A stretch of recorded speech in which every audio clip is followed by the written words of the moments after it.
Sorry. Sorry, I didn't know it was time. Let me ask you something.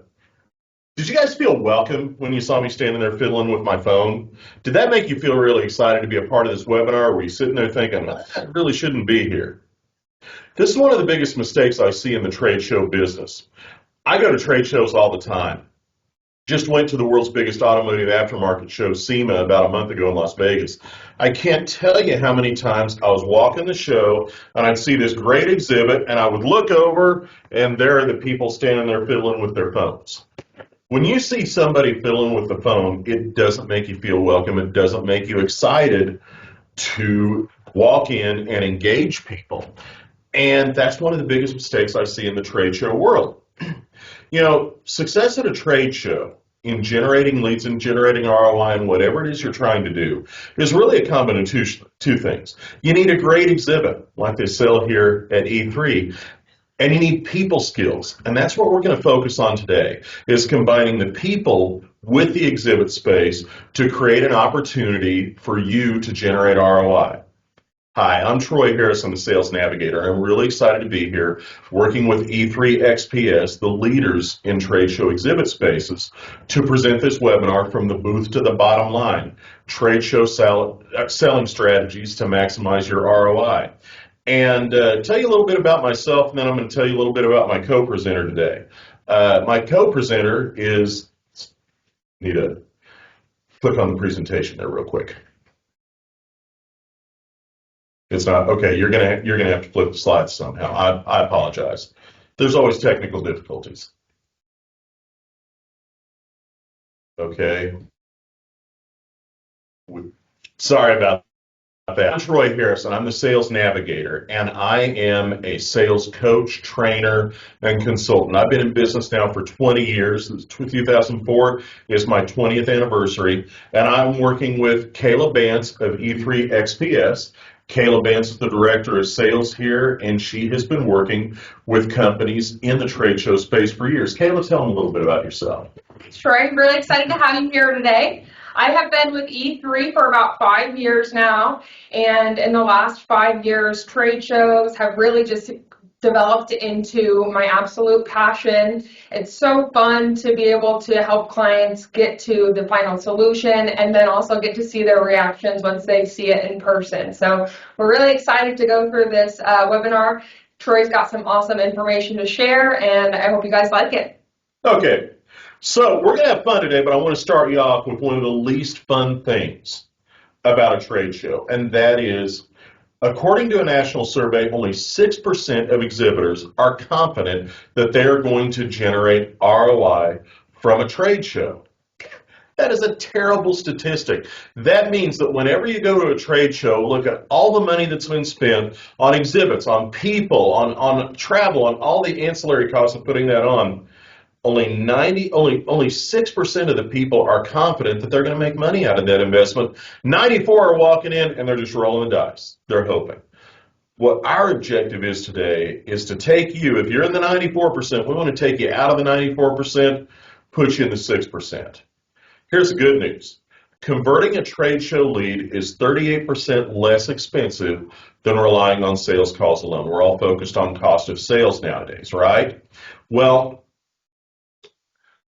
when you exhibit at a trade show, you have the opportunity to shorten sales cycles, to speed sales cycles, to increase customer engagement and pull through and conversion rates. So converting a trade show lead can be 38% less expensive than relying on sales calls alone. Now, obviously, I like sales calls. That's my bag. It's what I do for a living, but I also like ways to generate better ROI.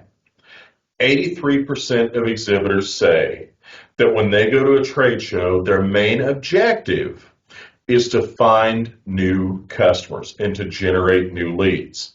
And you're probably sitting there going, well, what the heck are the other 17% worried about? Some of them are worried about just maintaining visibility within a market space.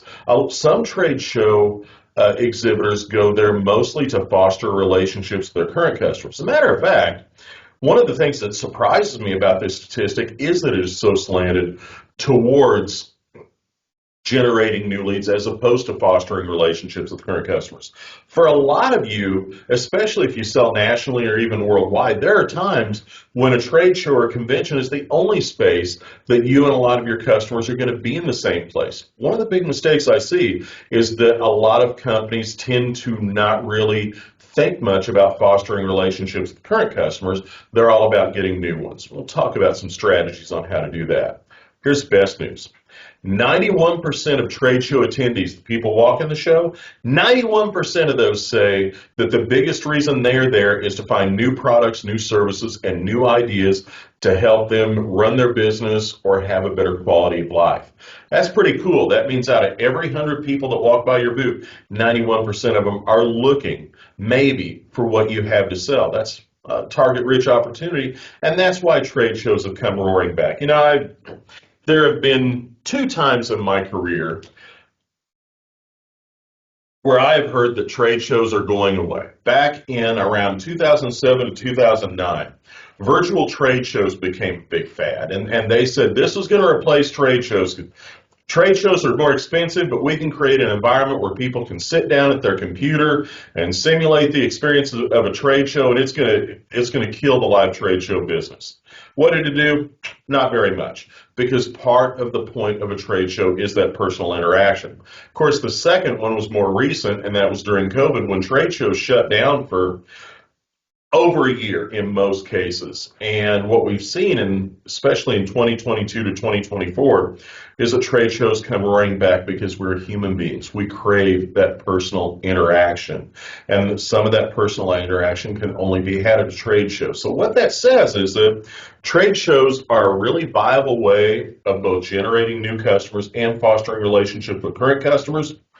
Most people don't know if they're going to get that done, and that's because they're not doing it right, in my opinion. So, I talked about this for a minute. To me, this is an awful statistic. Only 6% of trade show exhibitors are confident that they're going to generate ROI. That's because they forget the interpersonal aspects, in my opinion, of trade show selling and of trade show interaction. They spend tens to hundreds of $1,000s on their exhibit space, on travel, on getting people there, and on all the logistics.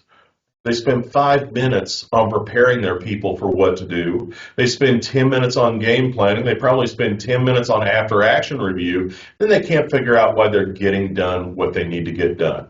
Again, we want to help you combat that. So here's what we're going to talk about today in the next 45 minutes or so. First of all, we're going to talk about creating a set of metrics before the show, targets, goals, all the way down to activity metrics that is going to help make sure that you know what it is that you want to accomplish. Can't know what you get, if you got what you wanted, if you didn't know what you wanted in the first place. So we're going to talk about that pre-gaming, that planning. Second thing we're talking about is creating a people-friendly exhibit space. The third thing we're going to talk about is how to divide and conquer, how to strategically use your sales resources to maximize customer and prospect contact and activity. Then we're going to talk about engaging your attendees. I'm going to show you a simple little trick for engaging your attendees that will set you apart from most of the people at that trade show. And then finally, we're going to talk about how to convert those attendees into genuine, engaged, viable leads that will produce a flow of new customers. So hope you're ready for that, because that's where we're going. So let's talk about what we want ahead of time. First of all, what are we trying to accomplish in a show? Are we trying to gain new customers or new orders? If you are, you need to have a metric. You need to have a point that says, we need X new customers, X new orders, whatever that looks like, to generate ROI out of this. It's funny, I work with a lot of clients nationwide and a lot of them exhibit at shows, and they'll be getting ready to go to a show, and then I'll stop and I'll say, okay, what's our cost of attending? They'll figure out the cost. Okay, how many customers do we need to feel good about this?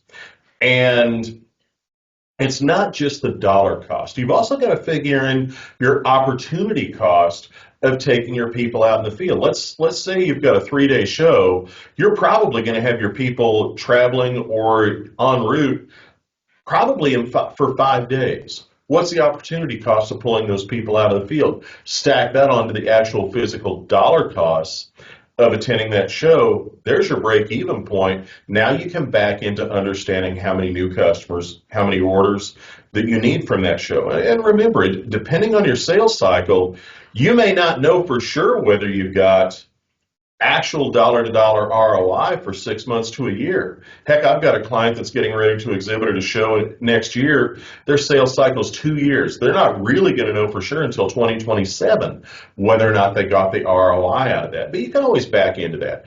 If you've got good sales funnel metrics, you should already know how many proposals it takes to close a sale.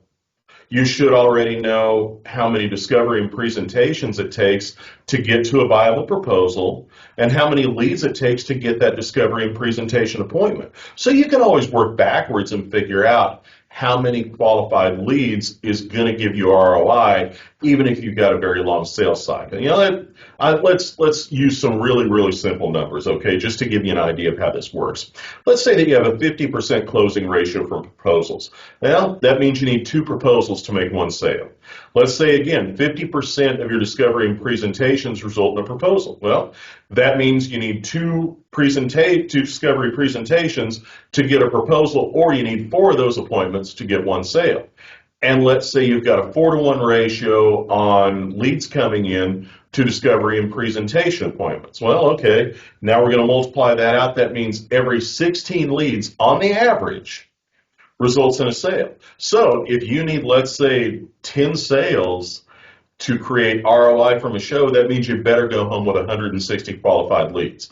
See how that works? You can always sit down and come up with your metrics. And by the way, you do have those metrics, right? If you don't, do some forensic investigation, figure out what they are, because you can't manage sales activity without knowing what those metrics are. And how long does it take on the average to close them? Because one of the objectives of exhibiting a show is not only to get new leads, it is to accelerate that sales cycle. A lot of times, again, particularly if you're selling nationally, trade shows an opportunity for face-to-face contact early in the sales funnel that you normally wouldn't get otherwise. So take some time and think about sometimes it's ROI simply by shortening that sales cycle. Think of that 38% number. It's 38% cheaper to close a lead from a trade show. Obviously, you've got costs incurred in a trade show, but a lot of that is because of that shortening the sales cycle. How many long-range leads do you need? Not all leads are going to close at the same time. You may have some leads that close within a month. You may have some leads that close within 12 months. Here's one that a lot of people forget. How many meetings do you want to have with your current customers? Unless you're exhibiting at a show where you're going into an entirely new market, you're probably going into a show where you have your current customers walking around. That's great. You want that because, among other things, current customers can be advocates for you. But you also need to pre-plan out how many current customer meetings you want. And then once you create these metrics, we need 160 qualified leads or whatever. We want to have 10 current customer meetings, etc. Then divide those out by your salespeople, by the number of salespeople you're taking with you. You know, if you're taking 5 salespeople with you, that means each salesperson needs to generate 32 qualified leads. Each salesperson needs to get 2 customer meetings. You get how this works, right? But plan it out. Look, activity management is a very important piece of sales management. A lot of companies still aren't on stream with this right now, and if you're not, you should be. But a lot of companies don't have a good activity management program. A lot of companies still just evaluate salespeople based on sales figures. Look, sales dollar figures are great. They're wonderful. But their results, their history, you cannot change those. Activity management allows you to put your finger on what's going to happen and work forward on what's going to happen and help your salespeople forecast and help your salespeople achieve better. We're same with trade shows. A lot of even companies that have great activity management programs often don't spend the time to put these kinds of metrics together for a trade show. Make sure you do that. Now, the second piece, once you've got your metrics in place, the second thing you need is a people-friendly exhibit space. And for that, I'm going to turn it over to Kayla. Sure. Okay, so first of all, you're definitely going to want to work with your partner to develop a people-friendly exhibit space. The structure certainly has a lot to go into creating that type of environment, but we're talking about what happens on the trade show floor. So I'm going to focus on those. Please reach out to us if you ever want to strategize on how to create it for the structure itself. So the first is we wanted to make sure that we declutter the exhibit space while we're at the show. I don't know about you guys, but I personally hate clutter. It just automatically gives me anxiety, whether it's at my house, in my office, or even on the trade show floor. If there's a cluttered area, I don't want to go in. So make sure we're picking up personal items, hiding them away in closets, and really clean the space to declutter. We also want to make sure that your employees are not sitting in the space. If you're sitting and a person approaches the booth, it kind of creates a weird dynamic because you have conversations that are happening at different levels rather than having an eye-to-eye conversation like we would typically have. So I know your feet might start to hurt, but make sure everybody is standing, making the experience much more active and lively. Again, we do not want to eat in the space. Nobody can really eat attractively, so refrain from doing that. It also My first wife claimed that she could, but she was wrong. I know I personally can't. So yeah, again, just make sure your employees are going out into the cafeteria, out into the hallways. There's many other places that they can have their lunch, but the booth space is not the place to do it. We also want to make sure that you're scheduling your staff while they are working the booth. If you have too many people in the booth, that can again kind of clutter it, making it overwhelming for people who want to actually go into the space. What we recommend is having 2 people for every 10 by 10 or 100 square foot of space. So you'll have to do the math to make sure you're accounting for the right amount of people, but don't overwhelm people with too many people. And then this last one, this kind of goes back to working with your trusted partner on the actual exhibit itself. But one thing that we see mistakes made on is putting way too much editorial into the structure of your exhibit. Excuse me. Again, I don't know about you guys, but if there are a lot of editorial content pieces on a structure, I might read 1 or 2 words, but then I'm off to the next. Most people are only going to take a couple of seconds to try and figure out who you are and what you do. So your exhibit structure and branding content should be able to identify those items in a couple of seconds. So that way the person actually wants to have those conversations with you rather than skipping on to the next. Hey, Kayla, here's a question, and this just occurred to me.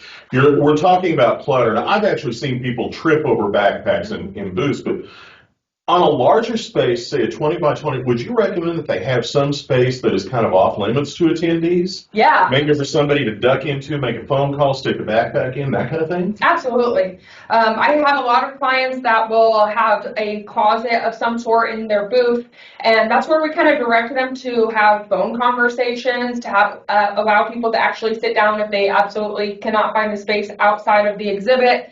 But again, there's a lot of seating in the hallways. So for the most part, they should be able to find another place. Sure. But those are all great points, because what you're trying to do with your exhibit space is invite people into it, right? Absolutely. And I go to Vegas a lot. You know how much I love Las Vegas, Yes. Right? And when I'm walking around Las Vegas, I love walking up and down the strips, looking at casinos, watching. I'm a great people watcher. And when I walk in front of casinos, it's interesting the way that they project to the streets. Some of them kind of have an atmosphere that says, come on in. And some of them have an atmosphere that says, stay the hell out. To me, the win, and I can't criticize their success. My God, they turn a lot of money. But the win, the look from the Las Vegas Boulevard as you're walking up and down the strip from the Wynn is, yeah, stay out. You're riffraff. If you're just walking the strip, we don't want you in here. I see the same thing in trade show booths. So you want a space that is inviting, that draws people in. Absolutely, you do. Thanks, Kayla. Yeah. That's good stuff. And it's 100% right. You know, when it comes to creating the space, She's the expert. I'm not. And the people here at E3 are awesome. But and she brought up a very good point. You need about 2 people for every 100 square feet of booth space because that still creates room and atmosphere that allows people to come in and talk to you and have a conversation without feeling like you're tripping all over each other. And that leads to my next point, which is divide and conquer. You should be bringing more people than you need in your booth at any given time. And sometimes that's hard. You may have a very small sales staff and a very big booth.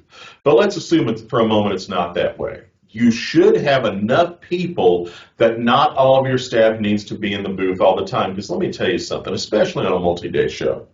I can always tell who has all their staff in the booth all the time. Because at the end of every day, they got their tongue hanging out. They're about half dead. And I get it. That is a long day, especially if you are standing like we just talked about. That is a long day to keep people in the booth. So here's my recommended strategy for staffing. First of all, rotate your people and give people breaks. I personally don't like to see people in the booth more than 3 or 4 hours continuously. I think 2-hour shifts are pretty ideal, don't you? Yes, I definitely agree, Troy. Yeah, I think 2-hour shifts are ideal, and just have a schedule that you stick to and rotate people in and out of the booth. Make sure that your people have time to go walk the show, because when you're at a trade show, it's always exciting. You want to walk around, you want to see what everybody else has got. Hell, you want to look at your competitors' booths, right?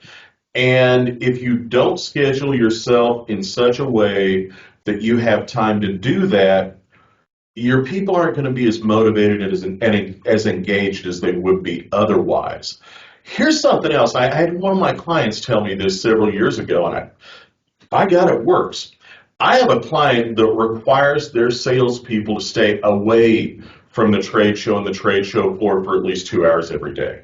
He literally tells them, go out by the pool, lounge in your room, go watch TV, whatever. The only thing he doesn't let them do is drink during the show hours, even if they're offsite. But he says, take some recharge time just for you. In most instances, a trade show is a little bit of a vacation, right? They tend to have trade shows in nice places. Your shows tend to be in places that people want to go to for reasons other than being at the trade show. Now, I spoke at a trade show in Minnesota in January one year. Ooh, does not sound like a good idea. Everybody was pretty good with just being on the trade show floor the whole time, let me tell you. But other than that, if your shows to Fargo, North Dakota, February, same thing. Your shows tend to be in places that people want to enjoy, so make sure you give them time to enjoy that, especially if you're asking them to have after-hours meetings with prospects or customers, which, by the way, you probably should. And again, this is where those metrics come into place. This is where you task salespeople. You sit down and you say, okay, Michael, you're going to be on the trade show floor for 4 hours of the day. You're going to be in the booth for 4 hours. You're going to be in the booth from 10 to noon and from 2 to 4. And now from noon to 2, get out of here. From 8 to 10, walk the show floor. And we want you to have this many customer meetings, so see if you can arrange those either during the show or after hours. Yeah, it's a lot to do. A trade show is a pretty intense environment. But the key to remember, I have seen companies with the best metrics and the best activity management systems that go to a trade show and say, okay, boys, go figure it out. That is not a way to get the results that you want. Manage your people's time, manage your people's activity, and again, remember to manage their mindset by giving them opportunities to stay away and recharge a little bit. And I think you'll get a lot more successful result out of that. And the other thing of it is, I recommend that sales managers manage activity on a week-to-week basis in a normal week. In other words, I'll say to them, Kayla, did you get your 5 appointments this week? Did you get your 2 proposals this week? And you can manage activity that way. Trade shows are a little bit different. I recommend managing trade show activity day by day. At the end of each day, Get with your salespeople, figure out what their numbers were. Okay, well, you needed to get 32 leads. It's a 4-day show, so you needed 8 leads per day. Michael, you only got 6 leads. Better get 10 tomorrow. And because again, everything is more compressed, everything is more intense. Keep your activity management program live, but manage activity on a day-by-day basis at the show. Obviously, if it's a 1-day show, it's a pretty quick way of activity management, but if you're on a multi-day show, keep your strategy going, keep your engagement going, make sure your people stay on task the whole time. Now, let's talk about it, engaging your attendees a little bit. And I'm going to show you how most people engage their attendees at a trade show. Can I scan your badge? Yeah. And it's creepy. I mean, can I scan your badge? Can I scan your badge? And obviously the reason is they've got a metric for how many badges that they scan, and they think that once they've scanned their badge, got contact information, their work is done. No, that's not it at all. As I said, everything is compressed on a trade show floor, so instead of looking for a 30-minute to 1-hour discovery appointment, which is what I would teach on a normal sales day, train a 5-minute conversation, because that's probably what you're going to get from the majority of your attendees, even if they are very engaged. Train your salespeople 3 very impactful questions to ask somebody that A, qualifies them as a potential customer, B, establishes that they might have a need that you can fulfill, and C, establishes that they would have interest in pursuing a conversation. And then train them on a quick 30 to 60 second presentation based on their responses to those. You don't want to give a one-size-fits-all presentation to somebody. What you do want to do is figure out how you can engage them enough to set an appointment in 5 minutes. And if you can do that, you will be a long ways down the road towards getting that ROI. Second thing, and I'm going to show you how to do this in a moment, is part of your pre-show prep, I'm not kidding, have your salespeople watch the movie The Princess Bride. Number 1, it's a great movie. I love it. But number 2, it has a sales lesson in it, and I'm going to teach you what that sales lesson is momentarily. And it's a sales lesson that you can use not only on the trade show floor, but in your day-to-day selling. The third thing, make sure that your people are focused. And what that means is phones down. Remember how you felt when Kayla was hollering at me that we were starting and I was sitting there fiddling on my phone? People who are fiddling on their phone in the trade show booth, it's literally like this side of the phone says, go away. It is a big go away sign to people who are attending the show. And that's one of the reasons why I just asked Caleb, should there be some form of space in the booth, even if it's very small, where people can duck into? Because reality is this. Your salespeople probably are going to check their phones from time to time. I mean, business doesn't stop outside the trade show. They're going to have customers calling them. They're going to have customers texting them. They're going to have customers emailing them. And we want to make sure that they have the opportunity to respond to that and take care of those customers that aren't at the show. But what they should be doing is not looking at their phones. If this space right here, there's a glass wall behind us, if this space in front of this glass wall is the public area. This is the area where you want people to engage. And this right here, pretend this isn't glass, creates a private space behind us. Even if it's just a little backdrop you can duck behind, when they're checking their phones, they should be behind that backdrop and not in public view. Because if even one salesperson checking his phone in a 400 square foot booth is going to make some people go away. So don't do that. Make sure that their phones are down and that they're on task. Now, Kayla, when people introduce themselves to you at a show, besides, can I scan your badge, what do they do? What do you hear? Troy, I hear more often than not, hey, how you doing? Can I scan your badge? Yeah. My first response is usually, do you want to? Because I'm here with my client. So, but other than that, I would say I hear, how are you doing? What brings you to the show? Catching up type of conversations. So it could definitely be enhanced. Yeah, absolutely. And this is why I told you to have people watch The Princess Bride, because The perfect sales introduction format is in The Princess Bride. Mandy Patinkin's character, Inigo Montoya. Hello, my name is Inigo Montoya. You killed my father. Prepare to die. Now, why is this the perfect introduction format? Here's why. Because it has three components. First of all, polite introduction. Hello, my name is Inigo Montoya. You know what I've noticed about trade shows? Nobody ever opens by introducing themselves. I don't get it. No, I don't either. I don't want to look at somebody's name tag to figure out who the hell they are. Yeah, no kidding. Nobody. Maybe because I have bad eyesight, but I would be like this. And Oh, I it know. kind of makes it a little awkward. Oh, I know. And I have bad eyesight too. Look at these glasses. But in a networking environment, in a networking function, that's what you do. You walk up, hey, I'm Troy Harrison. In a trade show, everybody forgets this common nicety. Mm-hmm. Okay? So start off, when somebody walks in, the first thing, introduce yourself. And obviously you're not Inigo Montoya, so use your own name. Now the second part of this is the relevant link. What do we have in common? This is one you may want to skip on a trade show floor, but this is one you shouldn't skip when your salespeople are making prospecting calls. What's the relevant link? I work with companies like yours all over the United States.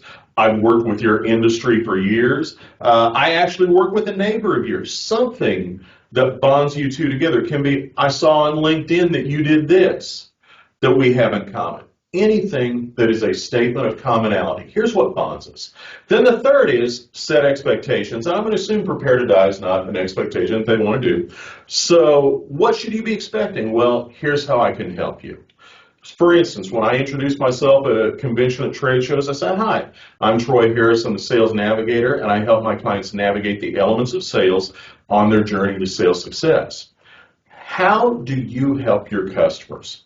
Teach your salespeople when somebody walks into the booth, introduce themselves with their name and a quick statement of how they help customers, and then, what's your name? So now you can say, so what brings you to the show? You know, or what are you looking for here at the show? Anything to draw them into that conversation. Because when you just look, hey, how are you today? That's lame. That's lame. Don't be lame. Instead of being lame, be engaging. The other thing of it is, when you're introducing yourself, you only have a space of 10 to 15 seconds to capture somebody's interest. So use that wisely. I teach the Princess Bride introduction to sales teams all over the country, and it really does work as a great way of opening up a conversation with somebody who is brand new. Have your salespeople watch the movie. Again, it's fun. Matter of fact, you might even want to bring in a pizza and watch it together. Why not? And then have them go back into that introduction, have them create their own Princess Bride introduction using that format, and then teach them. When people come up to you at the show, this is how I want to introduce yourself. Then you will set yourself apart from nearly every other exhibitor on the trade show floor just by doing this. Matter of fact, there are two ways to set yourself apart. One is the exhibit space. You can do cool stuff like we've got behind us. Or two, through the people skills, or ideally, do both. Come up with a great Princess Bride introduction. Doesn't have to be the same for every salesperson. Your salespeople will set themselves apart from other people on the show floor. Okay, so now we've gone through. We've got our leads, right? We've introduced ourselves. We've engaged. We've had our 5-minute conversation. We got people interested. Now, you want to know where those leads can go bad? This is where a lot of people snatch defeat from the jaws of victory. 40% of exhibitors at trade shows wait 3 to 5 days to follow up. That's dumb. Matter of fact, that's the dumbest thing you can do. There is a study out by Boston University. I learned this when I was working with a client a few years ago that talked about response time to incoming leads. And they were referring to incoming leads from a web form. You know, people fill out your contact form on your web page, and then you respond. And the typical response is, hi, an email says, hi, how can I help you, right? No. They measured response time based on a personal phone call to whoever filled out that contact form, because they said, whenever somebody fills out that contact form, their interest in you is very high. You need to capitalize on that. Here's what they found out. A lead followed up on within 5 minutes has 10 times the chance of closing as a lead followed up on within 30 minutes. And it drops down exponentially from there. And in 24 hours, they found out if your lead response time is 24 hours from the time that they filled out the contact form, if it's that long before they receive a personal phone call, it's basically back to a cold call level. They're no longer interested. So the typical cadence for lead response at a show is you collect all your leads, right? Got all my business cards in a pile. And then when I get back, I'm going to respond, and maybe I'll call, maybe I'll send an email. And the idea is we're going to let them get back to the office, let them get settled, let them get back in the mindset of work. Then we're going to call them, we're going to say, hey, we met at that trade show. Let's go ahead and schedule an appointment. And we're shocked when a lot of them don't answer the phone, don't call us back, don't text us back. Think about response time. I'm going to tell you to do something very unconventional that works, and that is this.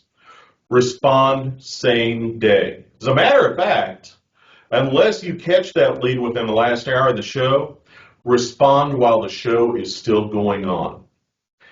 And I wouldn't call because trade show floors tend to be very noisy. Email is okay. If you've got their cell number, I would send them a text. Say, hey, enjoyed meeting you. If you've got any more questions, come back to the booth and see me, or let's catch up this evening. A personal text that says, hey, I enjoyed meeting you. Here is what we've talked about, whatever need it is they've expressed. Here's that need. I can solve it. And even invite them to come back to the booth. You'd be surprised at how many people will look at that and they'll come back to the booth, if not the same day, then the next day.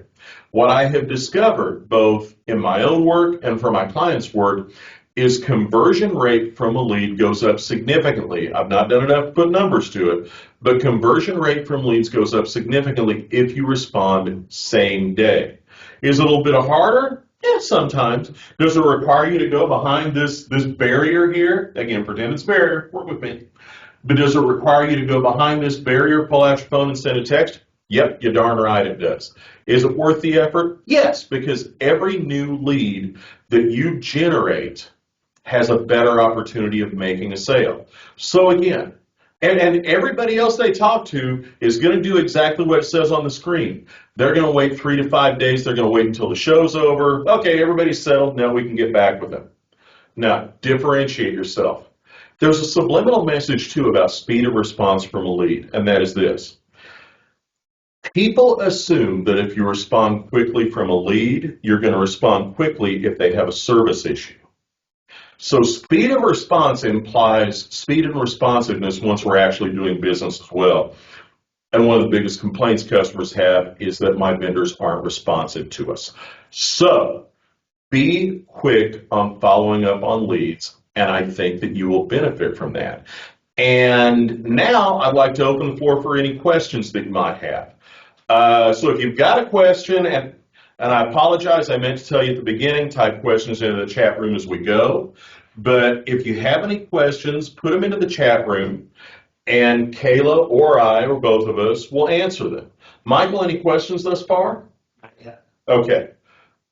So, well, I've got a question for you, Kayla. Yeah, that's right. What's the number one thing you can do in creating exhibit space to differentiate yourself from God knows how many other exhibits? No, Troy, that's a great question and kind of a hard one to answer because everybody has a little bit of a different need, or of course, everybody has unique brand identities. So each company probably has a different way to achieve that. What we're seeing as far as trends is creating a more open and inviting type of space, incorporating some lighting to make a cooler look to your graphics. Maybe it's backlit, maybe it's front lit, but incorporate lights. Everybody likes the bright stuff. It grabs people's attention. And then again, it really goes back to having your people properly work the booth, standing up and making sure that they look like they are open and inviting, not blocking anybody off. But when it comes down to the structure, there's a lot of ways it can be achieved. What do you think about people stepping out in the aisle to catch people as they're walking the show? I see this technique a lot. Well, I guess it really depends on what the point is. I know I keep saying it depends, but it really... No, I'm with you on that one. I'm so far on the fence you can't believe it. Mm-hmm. Excuse me, Troy. Well, I would say let's hope that you worked with a partner that was able to create an environment that they want to get drawn into the space. But maybe you're having a lot of issues with getting them into the space. So I don't necessarily see a big issue with calling people out as long as you're doing it in a strategic way and not necessarily more of like a big marketing side. Okay. And, years ago, God, this has probably been 15 years ago, I went to the Performance Racing Industry Show in Indianapolis. And there's a company called Northern Radiator. They make aftermarket aluminum radiators for cars. And they had these two girls that had these little stuffed penguins about yay tall with Velcro on the feet. And they were walking around and saying, "Can I give you a penguin?" And they would stick penguins on on the shoulder of people's shirts. Halfway through the day, half of the people walking that show had one of those they weren't taking them off. I didn't take mine off. Everybody's walking around with a penguin, and it's like, oh, you've been to Northern. And to this day, I still use Northern radiators on my hot rods, probably because of that. Yeah. So if you're going to do something like that, make it distinctive. Make it memorable. Yep. Michael, anything? Larry with the question. Yeah, I Larry. like the introduction suggestions. However, my biggest challenge is show attendees treating the show like trick or treat. They walk by looking for free. Bag fillers. Yep. Yeah. And moving on. Any suggestions? Okay. This is where, and I've done speeches for the Promotional Products Association Internationally and Specialty Institute. And I'm going to involve you in this one as well because PPAI and ASI wouldn't like what I'm about to say. And that is this. Think carefully about what promotional items you put out there just for people to pick up. And I don't even mind so much if they pick up something and move on. But a lot of people feel obligated, even if they have no interest, to talk to you and take up a bunch of your time, even just chit-chatting. And I'm very jealous of my booth time. When I'm in the booth, I'm there to do business. So I would probably think carefully about having stuff out there just to pick up and fill a bag with. I would be more inclined to have a lower number of things that might be more meaningful that I could hand somebody during a conversation or have them, earn somehow. What are your thoughts, Kayla? Yeah, and I agree with that, Troy. One thing that we recommend to our clients, especially if they're having shopper type of issues, is actually put the giveaways, your marketing materials in some sort of cabinet where it's still very easily to access by your salespeople, but make sure your salespeople are qualifying them before you just give them those materials. That means you're giving your budget for those products a good chance at being able to continue to resupply them because you're not just giving them out to anybody. And then you can also then have a way to actually continue those conversations. Maybe you could use that as your follow-up, but at least then you're not just having all those shoppers come by, take your stuff, and head out.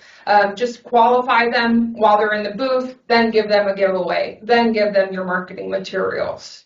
Yeah, and that's good stuff, Kayla. Anything else, Michael? Yep. Ryan, do you always call the lead before email when getting back from the show? Once you're back from the show, yeah, my first contact is going to be by email. If I'm following up on the show floor, I'm going to send a text or an email, just because the likelihood that they're going to be able to hear to talk is pretty low. But yeah, once you get back from the show, pick up the phone. Even if you're just leaving a voicemail. And here's my sequence. I would do a phone call. If they don't answer, and they probably won't because that's the way we are nowadays, then I would send an email, and then I'd look them up on LinkedIn and send a connection request. Anything else? Nope. Okay. Well, we do have a few final remarks to kind of wrap it up for you and give you a quick little roadmap for how to go forward. So, as part of your trade show process, both prep and on the floor, remember, create your metrics ahead of time. This isn't easy. It's going to take a little bit of time, but it's worth it. Create your metrics. Teach your salespeople the metrics. Hold them accountable for achieving the metrics. Like Kayla said, have a people-friendly exhibit space. The backpacks in the booth are one of my pet peeves. I've seen people wipe out tripping over a backpack strap before when they didn't know it was there. It's bad if it's employees. If it's your employees, it's a whole lot worse if it's a potential customer. Get that stuff the hell out of the way. Divide and conquer. Make sure each salespeople knows what their individual responsibilities are when they get to the show floor. Engage your attendees with a different conversation talk track than what your competitors are and basically what everybody else on the show is doing. Respond quickly to leads and then review it, refine it, and retrain it. Your success in the show is probably determined mostly by your work before the show and by your work after the show by continuing to refine what you're doing. And what we've done today, I hope this webinar has been helpful to you. Don't jump off, we're not done yet, but I hope it's been helpful. But what this is, aside from the Q&A, has been group help. It isn't necessarily a one-size-fits-all situation. The cool thing is this, both Kayla and I want to help you on an individual basis, dig into your situation and talk deeply about what it is that you do. So Kayla, what can you do to help people? Absolutely. Thank you, Troy. And first, I want to thank everybody for joining us today. Troy, thank you so much for joining us in person, all the content. It was absolutely great. So as a next step, we are offering a complimentary trade show consultation.